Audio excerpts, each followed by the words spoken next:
You'd think a full investigation and inquiry would be the first thing on the government's mind following the largest terrorist attack in the UK. You'd be wrong. The 2005 Inquiries Act takes the option of an inquiry and puts it firmly in the hands of the government, away from independent scrutiny, the media and the confused public. There was no inquiry into 7/7, and if there is in the future, it will probably be a whitewash. Tony Blair refused an inquiry just 3 days after the event, and Home Secretary John Reid again rejected calls from other MPs and the public at large in 2007, despite the revelation that MI5 had been tracking at least 2 of the alleged bombers prior to the attack, going against the official story that they were clean skins. What the public were given was an official narrative, conspicuously short on content and on context. It lacked any in-depth historical information on terrorism, British involvement in the Middle East, Operation Cyclone in the 80s, the Balkans and the KLA in the 90s, false flag events, the Covenant of Security, or even the intelligence agency's cooperation with Abu Hamza, Omar Bakri and Al-Majah Haroun, the preeminent radical Muslim group in the UK at the time. Perhaps this was because any real context might have ended with Tony Blair, the intelligence agencies and earlier governments being held accountable for years of antagonistic foreign policy, reckless covert operations and the appeasement of known radicals.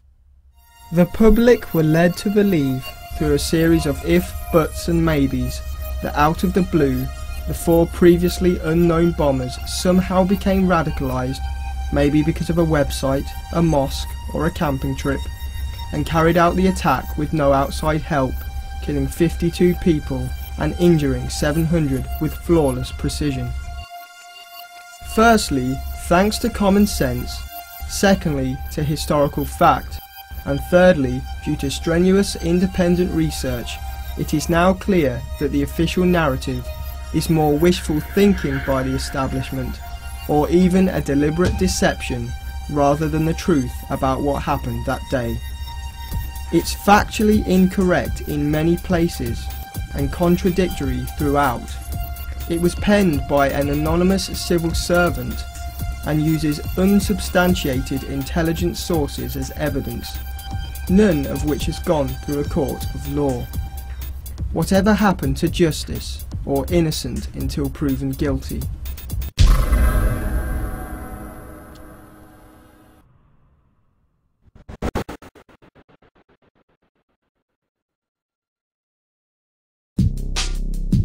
According to the narrative, Mohammed Siddiqui Khan, 30, the likely ringleader, Shahzad Tanweer, aged 22, and Hasib Hussein, 18, drove from Leeds to Luton train station to meet Jamaican-born Jermaine Lindsay, 19, to undertake suicide bomb attacks on the London Underground and a London bus.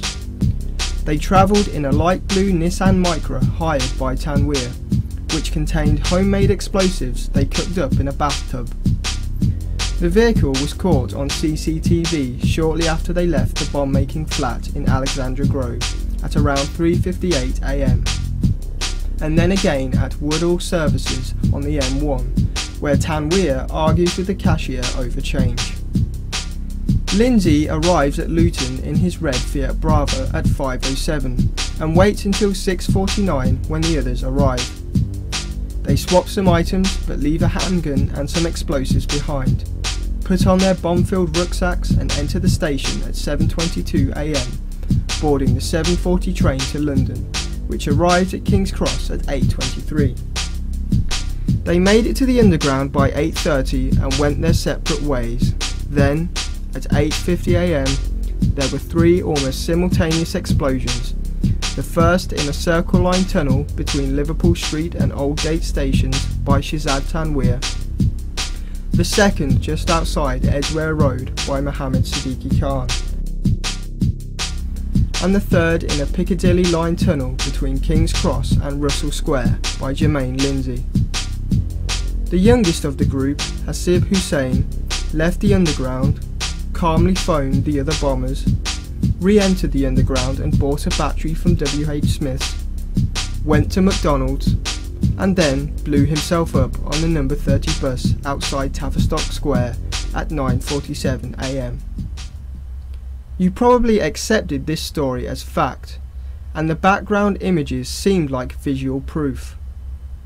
But let's take a second look.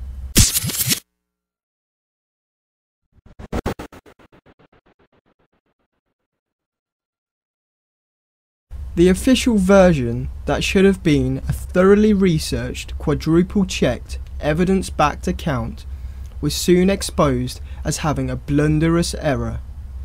The alleged bombers couldn't have possibly taken the 7:40 train from Luton to King's Cross, because there was no 7:40 train. It had been cancelled, and as is typical with British travel, all subsequent journeys were pushed back by delays. Of course, to date we've only had something called an official narrative, which was written by a faceless civil servant who didn't even put their name to the report. And when that came out, it was interesting that immediately some stark factual errors came to light. The primary one is the fact that this official narrative said that the bombers took the 7:40 train from Luton to King's Cross. Now, interestingly, there are a number of independent researchers, not mainstream journalists, but independent researchers, who looked at this and went to the train companies and said, can we see your performance indicators please? Because of course all train companies now need to keep a record of how efficient their service is. And they acquired this under freedom of information, and it turned out the 7:40 train from Luton was cancelled that day. So the official narrative got that very basic piece of information wrong. Eyewitnesses, said to also be on the non-existent train, reported conflicting accounts of what might have been the bombers arguing and what might have been the bombers standing quietly. This then needs re-evaluation, considering there was no 7:40 train and both accounts are at odds. Now it's interesting what happened after that. This was admitted in the House of Commons that there was a mistake. So then the team that was pulling together the official narrative had to go back and see what train they could have got from Luton to London King's Cross.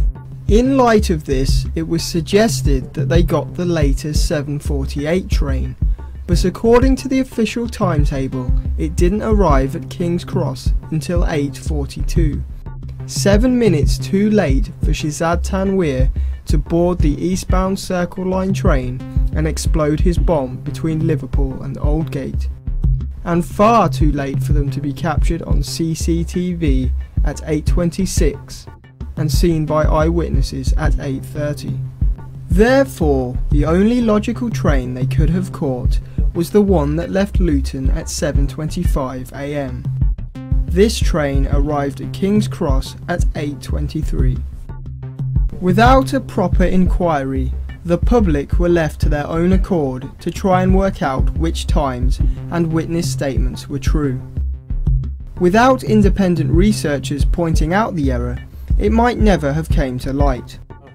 Some research I and a colleague had done at the train stations weeks after the event showed that train had not run. Even a year later, they're still claiming that train had run. What made things more confusing is that the authorities simply put it down to erroneous first-hand witness accounts. But Scotland Yard blamed the Home Office who produced the narrative, saying they didn't even give them any time data. If it wasn't the police, where did the Home Office get the initial times? Did they fabricate them? And who then decided that 7:25 was accurate? Or did they just assume? If the simplest of tasks, such as confirming the train times, elude the anonymous writer of the report, what else did they get wrong, assume or fabricate? And where else do the investigators and government contradict each other? What does this say about the rest of the case?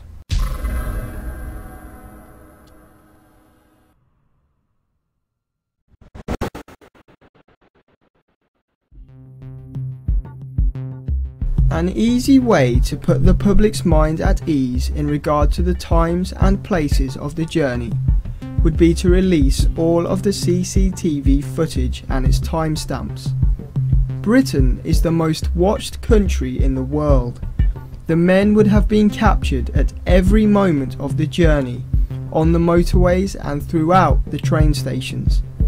Yet despite all the claims in the narrative about CCTV footage, only poor quality still images, many cropped, and several inconclusive videos have been released for public consumption. Nothing which puts them directly at the scenes of their crimes.